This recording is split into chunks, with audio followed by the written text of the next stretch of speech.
Hello again, Mr. Pineda here. Welcome back to our class. Today we are in what it is the last part of finishing up the cover for our sketchbook. So this illustration has taken a good amount of time, but that's because we've been trying to do it slowly and precisely. So I have already started adding yellow to my star, and as you know by now, thanks to your experience through working with textures, you know that having different shades of colors makes your work a lot more interesting. So in this case, I am trying three kinds of yellows, a bright yellow, an orange yellow, and an orange as well. And you can see how the stars starting to pop, especially with those orange details on the sides. As you keep looking at your work, you realize that there are more things you can add to make it more interesting. Now I'm gonna start working on the moon, and I decided to leave two parts white, two little small thin lines white, while I'm adding just light blue. This is, as you can see, to give the moon some dimension, and to make it look closer to a 3D object. Now I just lightly use my dark blue to outline somehow and add a little bit of a shadow to the moon. As far as the text I think is going to be divided with among two colors. So the first part I wanted to be black because I want to create a dark and a big contrast between the background and the foreground. So this time I'm adding black, but I'm leaving a small mark white, a small side white, which is going to be filled with a different color. So as always, outline the limits of what you're going to be working on first, and then fill in with color. So I decided to also outline the white part as well, just to make it more definitive and definitely a lot more interesting. Now I'm going to do the same with all three letters, and now that I have created this standard of leaving some parts white, I'm going to do so. Almost done with the letter T,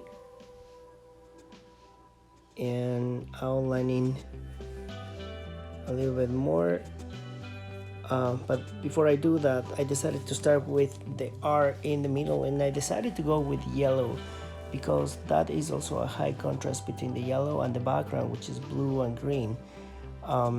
So I wanted a bright color on top of the dark colors, so the cold colors in the back, and you can see how it's definitely working.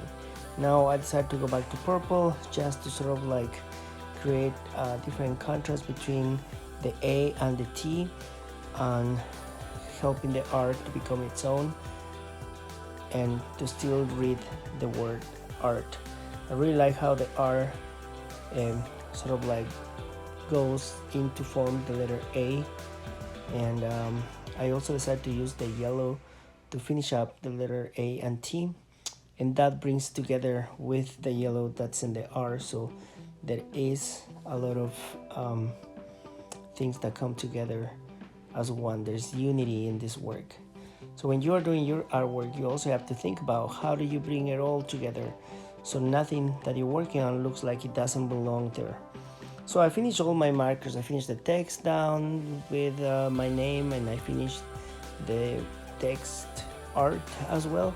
And now I'll go back to the background because I have finished everything, and I realized that now I can add even more details with my color pencils. So you can see how I have started to darken with my blue color pencil.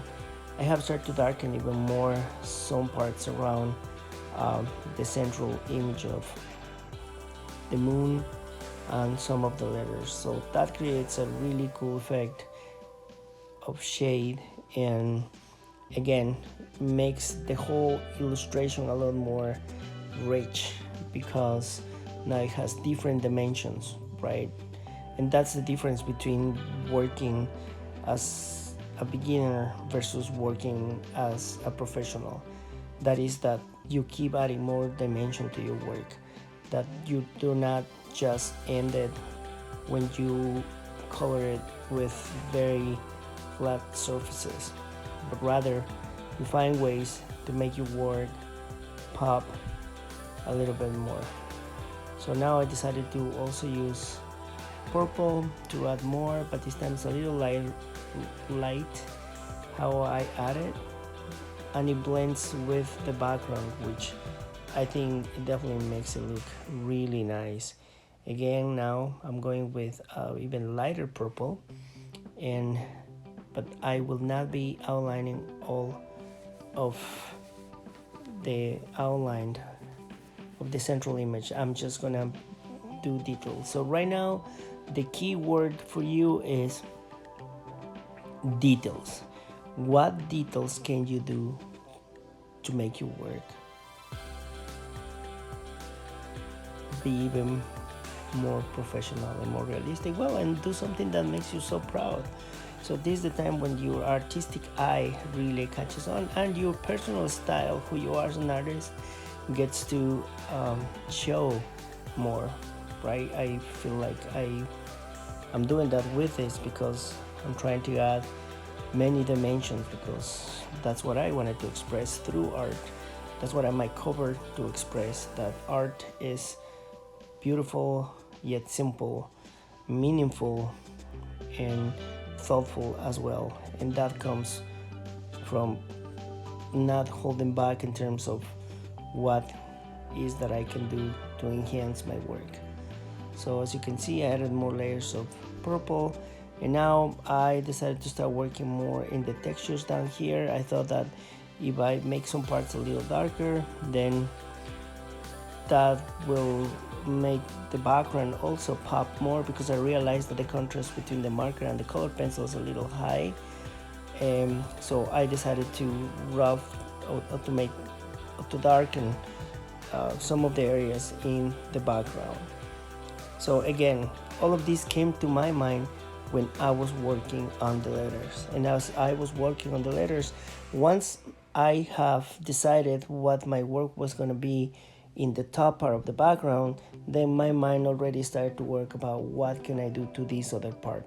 It's like I had this one half of the illustration already solved, and because I had that half of the illustration solved, I was able to start thinking while working on that first half.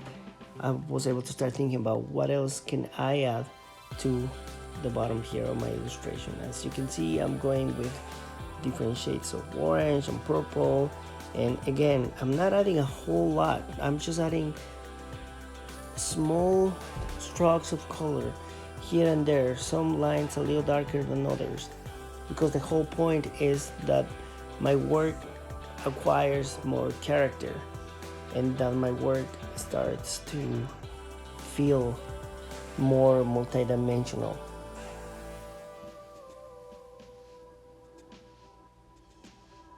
See, I keep adding more, so like shades, or add high values of color.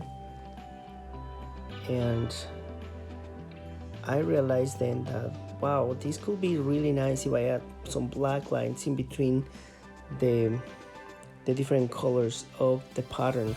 So that's why I decided to outline, and also I wanted to have a definitive cut between the yellow and orange part with the part that is blue and green. And I thought that the black will come handy, and I love it because it's absolutely really vibrant, and it adds yet one more dimension to my work, and it makes it look much more interesting. Remember, when you are trying to portray something, you have to add details.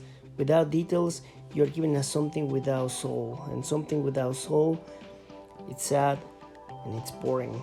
So express yourself through this. Find the details that you want to add to your work, connect with it, and give it your best. I know you're going to have fun doing it, and I cannot wait to see where this journey takes you. See you next. Bye.